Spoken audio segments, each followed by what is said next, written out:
நம்ம கோவிலில் அர்ச்சனை பண்ணும்போது அதில் இந்த தாராபலம் ததேவ சந்திராபலம் ததேவன்னு ஒரு வரி கேட்டிருப்போம்.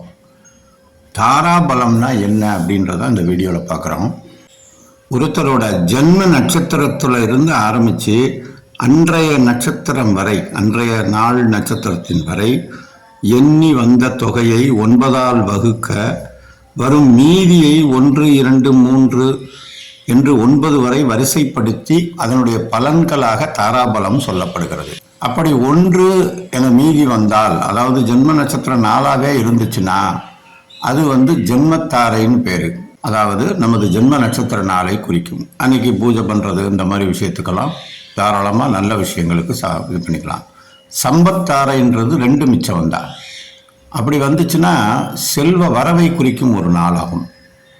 விபத்து தாரை என்பது அன்னைக்கு கொஞ்சம் கவனமாக போக்குவரத்தில் இருக்கணும், ஏன்னா விபத்துக்களை குறிக்கும். 4வது சேமத்தாரைன்னு பேர், அன்னைக்கு ஒரு நிம்மதியை கொடுக்கக்கூடிய நாளாக இருக்கும். 5 பேலன்ஸாக வந்துச்சுன்னா பிரத்யாதாரைன்னு பேர், அது எதிர்ப்புகளை தரக்கூடிய ஒரு நாளாக இருக்கும். 6 சாதகத்தாரைன்னு பேர், நன்மைகளை தரக்கூடிய ஒரு நாளாக இருக்கும். 7 வதைத்தாரைன்னு பேர், அது துன்பத்தை தரக்கூடிய ஒரு நாளாக இருக்கும். 8 மைத்திரத்தாரைன்னு பேர், அது நட்பை தரக்கூடிய ஒரு நாளாகும். 9 பரம மைத்திரத்தாரை, அது மிகவும் நல்ல நட்பை தரக்கூடிய ஒரு நாளாக இருக்கும்.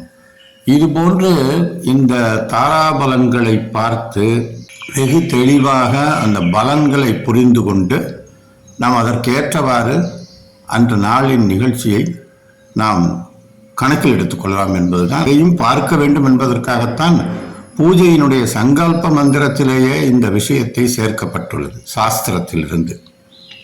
எனவே அது ரொம்ப முக்கியம். ஆனால் சில கருத்து முரண்கள் உள்ளன.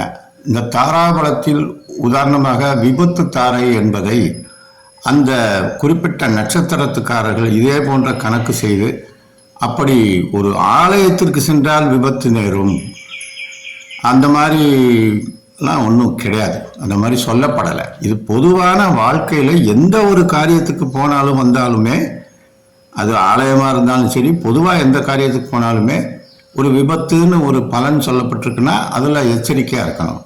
அது சந்திராஷ்டம நாளாக இருந்தாலும் சரி, அல்லது இந்த மாதிரி தாராபலன் நாளாக இருந்தாலும் சரி, ஜோதிடத்தில் மிக தெளிவாக ஒன்னொன்றுக்கும் தனித்தனியாக வரையறுத்திருக்காங்கன்றதை புரிஞ்சுக்கணும்.